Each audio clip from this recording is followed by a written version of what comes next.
Hello friends, welcome back to my channel maths and physics TV. आज जो हम question लेने वाले हैं उसमें हमें ये गिवन है कि एक सर्कल है जिसकी की इक्वेशन हमें दी हुई है कि एक सेकेंड, हाँ, जिसकी इक्वेशन हमें दी हुई है X square plus Y square is equal to R square. ठीक है। उसके बाद में एक पॉइंट पी है, जिसके के कोऑर्डिनेट्स हमें दिए हुए हैं 6,8। यहाँ से हमने दो टेंजेंट्स ड्रॉ किया है, इसमें दो टेंजेंट्स ड्रॉ किया गया है क्वेश्चन में, और फिर इसके जो कॉर्ड ऑफ कांटेक्ट होंगे उसे ज्वाइन किया गया है। ठीक है। इन पॉइंट्स को हम मान लेते हैं एल और इसे हम मान लेते हैं एम। ठीक है। उसके बाद में यहाँ पे सेंटर ओ हो जाएगा हमारा।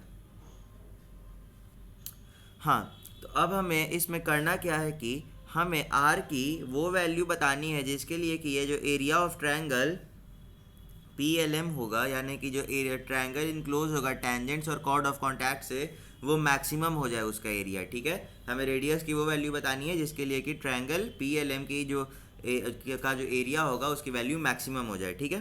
तो हम देखते हैं इस क्वेश्चन के सॉल्यूशन को। सबसे पहले तो हम इसमें क्या करते हैं कि OP को ज्वाइन कर लेते हैं। ठीक है। तो हम यहाँ पे OP को ज्वाइन कर लिया हमने सबसे पहले। तो उसके बाद हम यहाँ से OL को ज्वाइन कर लेते हैं।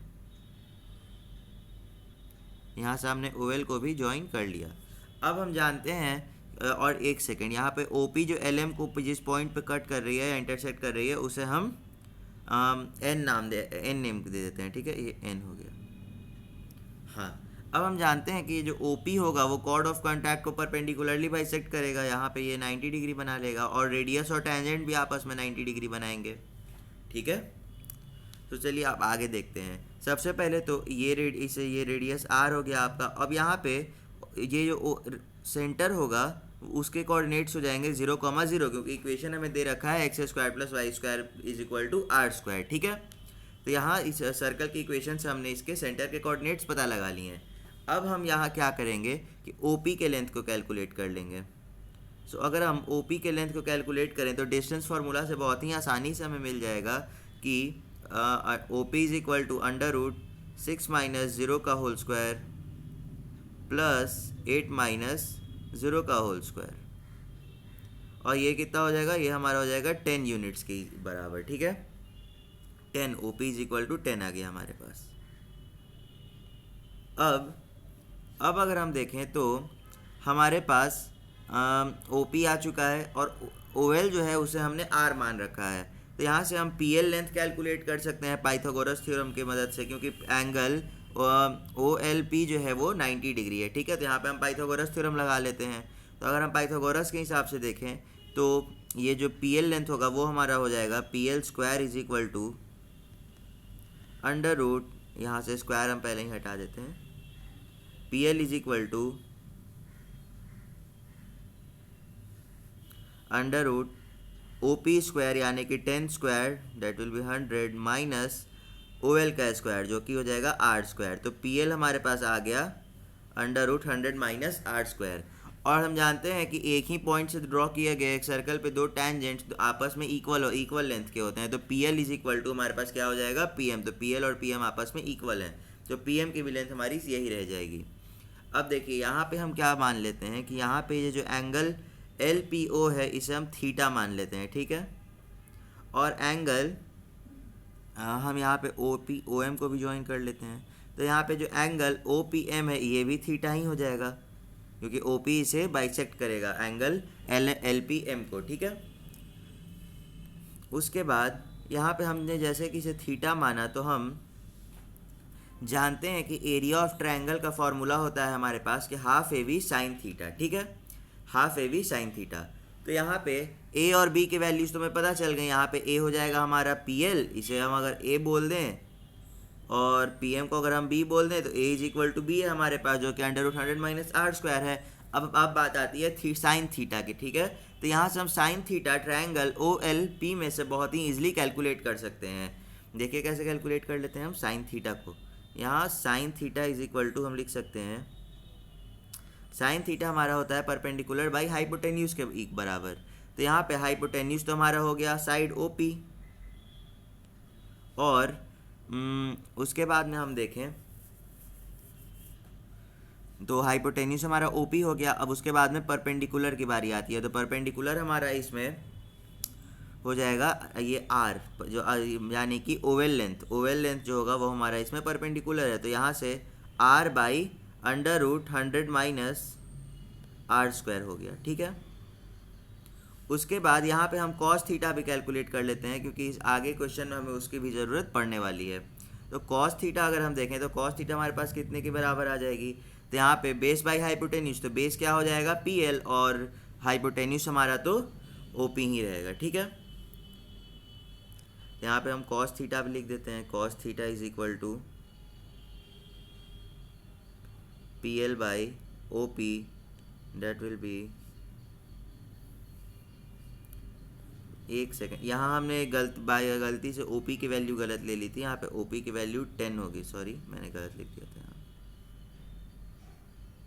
यहाँ पे ओपी की वैल्यू हो गई 10, और पीएल जो है वो हमारा, यहाँ सबसे पहले तो फिर से हम ओपी की वैल्यू पुट कर देते हैं, और पीएल की वैल्यू हो जाएगी under root 100 minus R square, ठीक है। अब हम यहाँ से एरिया ऑफ ट्रायंगल लिख सकते हैं, ठीक है। तो एरिया ऑफ ट्रायंगल को हम डेल्टा से डिनोट कर देते हैं, तो delta is equal to half A B sine theta. तो ए बी की वैल्यू तो हम जानते हैं कितनी हो जाएगी, P L into P M, यानी कि under root 100 minus R square into under root 100 minus R square, जिसे कि हम सीधे 100 माइनस आर स्क्वायर भी लिख सकते हैं। तो यहाँ पे हमने इसे 100 माइनस आर स्क्वायर ही लिख दिया। उसके बाद साइन थीटा, यानी कि यहाँ पे अगर हम देखें तो साइन थीटा, तो थीटा क्या होता है, दोनों साइड्स के बीच का एंगल। तो यहाँ पे अगर हम थीटा देखें तो हमारे पास थीटा प्लस थीटा यानी कि 2 थीटा हो जाएगा, ठीक है। तो यहाँ पे हमें लिखना होगा साइन 2 थीटा। अब हम आगे इसे और सिंप्लीफाई करें तो half into 100 minus R square into, अब यहाँ पे हम साइन 2 थीटा को क्या लिख सकते हैं, 2 साइन थीटा कॉस थीटा, ठीक है। हमने इसे ये लिख दिया। अब यहाँ पे 2 से 2 कैंसिल हो जाएगा। अब अगर हम आगे देखें तो हमारे पास साइन थीटा और कॉस थीटा की वैल्यूज़ हमने निकाल रखी हैं। तो साइन थीटा की वैल्यू क्या आ जाएगी हमारे पास, आर बाई 10, और cos theta under root 100 minus R square by 10, ठीक है। तो उसे हम यहाँ पे लिख लेते हैं। तो 100 minus R square into R by 10 into under root 100 minus R square by 10, ठीक है। अब अगर हम इन दोनों को देखें, इसे और इसे, तो इन्हें हम अगर मल्टीप्लाई करेंगे तो एक्सपोनेंशियली ऐड हो जाएंगे। तो यहाँ पे हमारे पास आ जाएगा 100 minus R square to the power 3/2 into R by 10 हो जाएगा हमारे पास, ठीक है। अब यहाँ से ये आ गई हमारे पास एरिया की वैल्यू, ठीक है। ये डेल्टा आ गया हमारे पास, यानी कि एरिया ऑफ द ट्रायंगल। अब अगर हम इसे मैक्सिमम फाइंड करना होगा, तो अगर इसे मैक्सिमम बनाना होगा तो उसके लिए इसका जो डेरिवेटिव होना चाहिए वो 0 होना चाहिए, ठीक है। यानी कि D delta by D R जो हम करेंगे यहाँ पे वो हमारा होना चाहिए 0 के बराबर। तो यानी कि यहाँ पे अगर हम इसे डिफ्रेंशिएट करेंगे तो D delta by D R जो होना चाहिए वो 0 होना चाहिए। तो अगर आप इसे डिफ्रेंशिएट करेंगे तो आपको मिलेगा कि 1/100 into 100 minus R square to the power 3/2 plus R into 3/2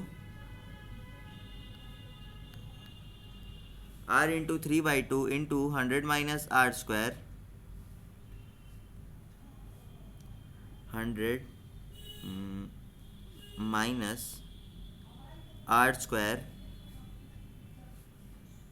to the power 1/2 into -2r, ठीक है।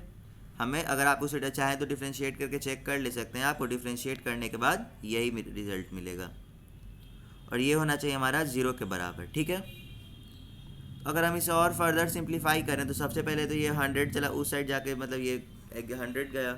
उसके बाद हम यहाँ से चाहें तो 100 minus R square to the power 1/2 को कॉमन निकाल सकते हैं, ठीक है। तो ये काम हम कर लेते हैं यहाँ से। तो 100 minus R square to the power 1/2 को हमने कॉमन निकाल लिया। अब यहाँ पे हमारे पास क्या बच जाएगा, यहाँ पे हमारे पास बचेगा कि 100 minus R square to the power 1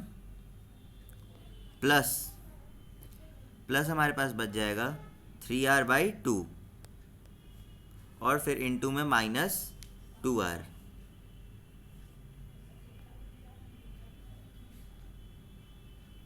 और this will be equal to 0। ठीक है। उसके बाद अगर हम देखें तो यहाँ अब हम अगर यहाँ पे इसे और सिंप्लीफाई करके लिखना चाहें तो हम इसे क्या लिख सकते हैं कि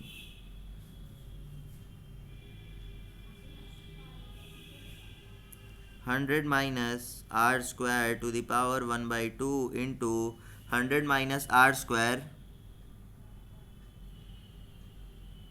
प्लस यहाँ पे अब ये 2 से 2 कैंसिल हो जाएगा और यहाँ पे हमारे पास क्या आ जाएगा माइनस में 3r स्क्वायर। ठीक है, this will be equal to 0। अब या तो ये 0 होगा या ये 0 होगा। ठीक है, तो इन दोनों को अगर हम देखें तो यहाँ से हमारे पास यहाँ पे आर स्क्वायर था। ठीक है, हाँ, अब यहाँ से हमारे पास दो वैल्यूज़ आएंगी आर की। पहली वैल्यू तो 100 minus R square to the power 1/2 को 0 करने पे हमारे पास आ जाएगी r इज इक्वल टू 10। ठीक है, -10 भी हो सकता था लेकिन हम यहाँ पे नहीं लेंगे क्योंकि हम यहाँ पे डिस्टेंस की बात कर रहे हैं। रेडियस जो है वो डिस्टेंस हो जाएगा सेंटर से सर्कल के सरकमफेरेंस पे किसी भी पॉइंट से तक की, इसीलिए डिस्टेंस कभी नेगेटिव हो नहीं सकता है, तो इसीलिए हम यहाँ पे सिर्फ r इज इक्वल टू 10 लेंगे। और यहाँ पे अगर हम देखें तो इसे हम और लिख सकते हैं कि 100 minus 4r square is equal to 0। तो यहाँ से 4 कैंसिल आउट हो जाए, 4 कॉमन निकल जाएगा। यहाँ पे हमारे पास क्या बचा 25 माइनस आर स्क्वायर। तो यहाँ से फिर हमारे पास r इज इक्वल टू 5 आ जाएगी और r इज इक्वल टू 10 भी हमारे पास आई है। अब अगर हम देखें तो हमने जो OP की लेंथ सबसे पहले कैलकुलेट की थी, यहाँ पे OP की लेंथ भी हमारे पास 10 आई थी। ठीक है, और रेडियस भी अगर हमारा 10 आ जाएगा तो ये मतलब कि कॉन्ट्रडिक्ट कर देगा हम इस क्वेश्चन में। ठीक है, ये कॉन्ट्रडिक्शन का केस हो जाएगा क्योंकि अगर OP और रेडियस दोनों, यानी कि अगर हम इस पॉइंट को मान लेते हैं कि ये K पॉइंट है, ये वाला पॉइंट, या तो ये OK और OP आपस में इक्वल कभी नहीं हो सकते हैं। अगर ऐसा हो गया तो या तो P और K जो है वो कोइंसाइड कर जाएंगे, तो ये रेडियस कभी नहीं हो पाएगा OK। तो फिर इसीलिए हम 10 की वैल्यू को एक्सेप्ट नहीं कर सकते हैं, तो r is equal to 10 value acceptable नहीं होगी।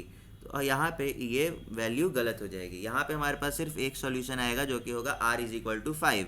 तो यहाँ से अगर हम चाहें तो लिख दे सकते हैं कि r इज इक्वल टू 5 ही हमारा इस क्वेश्चन का सॉल्यूशन है। ठीक है, तो चलिए सर एक बार देख लेते हैं वापस से कि हमने कैसे कैसे इस क्वेश्चन को सॉल्व किया है। सबसे पहले तो हमने यहाँ पे OP लेंथ को कैलकुलेट कर लिया डिस्टेंस फार्मूला के हेल्प से। उसके बाद हमने PL लेंथ को भी कैलकुलेट कर लिया पाइथागोरस थ्योरम के हेल्प से। उसके बाद में हमने यहाँ पे एंगल LPO और एंगल OPM को थीटा मान लिया। उसके बाद में साइन थीटा और कॉस थीटा की वैल्यूज़ हमने लिख दी। उसके बाद में यहाँ से एरिया ऑफ ट्रायंगल का फॉर्मूला यूज़ किया हमने। और उसके बाद में जैसा कि एरिया मैक्सिमम करना था हमें, तो हमने D theta by D R को इक्वेट कर दिया 0 से, क्योंकि मैक्सिमम वो तभी हो पाती।